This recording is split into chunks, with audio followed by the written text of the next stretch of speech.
അതുകൊണ്ടാണ് ഇത് ഈ സ്വാശ്രയ കോളേജിന്റെ കാര്യത്തിൽ മാത്രം ഒരു ചർച്ച ഇവിടെ നടക്കുന്നത് എനിക്കറിയില്ല. കാരണം കേരളത്തിന്റെ പുറത്തുള്ള സെൻട്രൽ യൂണിവേഴ്സിറ്റികളിൽ വരെ ഈ സംഭവം ഉണ്ട്. സെൻട്രൽ യൂണിവേഴ്സിറ്റികളിൽ ഒരുവിധം ഇപ്പോൾ എൻ്റെ മൂത്ത മകൻ സെൻട്രൽ യൂണിവേഴ്സിറ്റിയിലാണ് പഠിക്കുന്നത്. അവിടെ ഈ പേര് ചോദിച്ചിട്ട് അതിൻ്റെ അവസാനം സർനെയിം പറയും. സർനെയിം പറഞ്ഞാലേ അവർക്ക് ജാതി ഇത് മനസ്സിലാവുള്ളൂ, അല്ലെങ്കിൽ മതം മനസ്സിലാവുള്ളൂ. ആ രീതിയിൽ ഹോസ്റ്റലിൽ വേറെ പ്രൊഫസർമാരുടെ ജോലികൾ ചെയ്യിക്കുക, ഇങ്ങനത്തെ കുറെ സംഭവങ്ങളുണ്ട്. ഇതൊക്കെ സെൻട്രൽ യൂണിവേഴ്സിറ്റികളിൽ നടക്കുന്നുണ്ട്. പക്ഷെ ഇതിന് ഇന്ത്യയിലെ ഏറ്റവും ഉയർന്ന ക്യാമ്പസിൽ ഞാൻ കണ്ടെത്തിയാണ്. അത് ഏറ്റവും വൃത്തിയായിട്ട് പറയാൻ കൊള്ളൂല.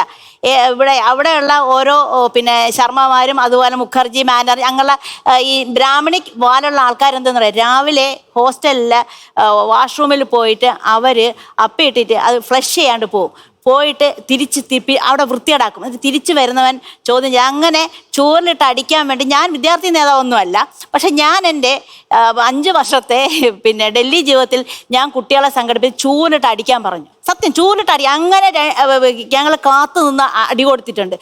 അതെന്താണെന്ന് വെച്ച് കഴിഞ്ഞാൽ ഇപ്പോഴും എനിക്കുള്ളൊരു വിഷമം, ഞാൻ കുട്ടികളുടെ പക്ഷത്താണ്.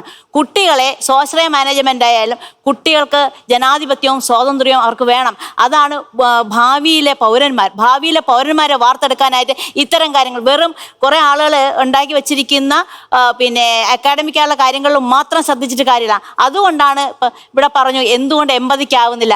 ഈ 80 വരിക എന്ന് പറഞ്ഞാൽ വിദ്യാഭ്യാസം കൊണ്ട് ഉണ്ടാകേണ്ട കാര്യത്തിന് പകരം വിദ്യാഭ്യാസം കൊണ്ട് അത് ഉണ്ടാകുന്നില്ല. പകരം ഇപ്പോൾ ഈ ക്യാമ്പസിൽ തന്നെ ഒരു കുട്ടിയെ വേറൊരു കുട്ടിയെ കൊണ്ട് മുഖത്തടിപ്പിക്കുക, ആൺകുട്ടിയെ പെൺകുട്ടിയെ കൊണ്ട് അടുപ്പിക്കുക, പെൺകുട്ടിയെ ആൺകുട്ടിയെ കൊണ്ട് അടുപ്പിക്കുക. ഇത് ഈ ക്യാമ്പസിൽ നടന്നതല്ലേ? മെനഞ്ഞാന്ന് ഇന്നലെയൊക്കെ ആയിട്ട് പെൺകുട്ടികൾ വന്ന് ധൈര്യമായി പറഞ്ഞതല്ലേ? ഇതേക്ക് മുമ്പ് 2 വർഷം മുമ്പ് നീയൊക്കെ റെഡ് സ്ട്രീറ്റിലെ ഗേൾസ് അല്ലേ എന്നും പറഞ്ഞുകൊണ്ട് അമൽജ്യോതിയിലെ വിദ്യാർത്ഥിനികൾ പറഞ്ഞില്ലേ?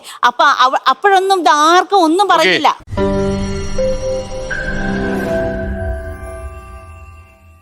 ലോകത്തെവിടെയായാലും ഏത് സമയത്തും 24 വാർത്തകളും ഓഗ്മെന്റഡ് റിയാലിറ്റി പാക്കേജുകളും എക്സ്പ്ലെയിനറുകളും വിശദമായി കാണാൻ ഞങ്ങളുടെ യൂട്യൂബ് ചാനൽ നിങ്ങൾക്ക് സബ്സ്ക്രൈബ് ചെയ്യാം.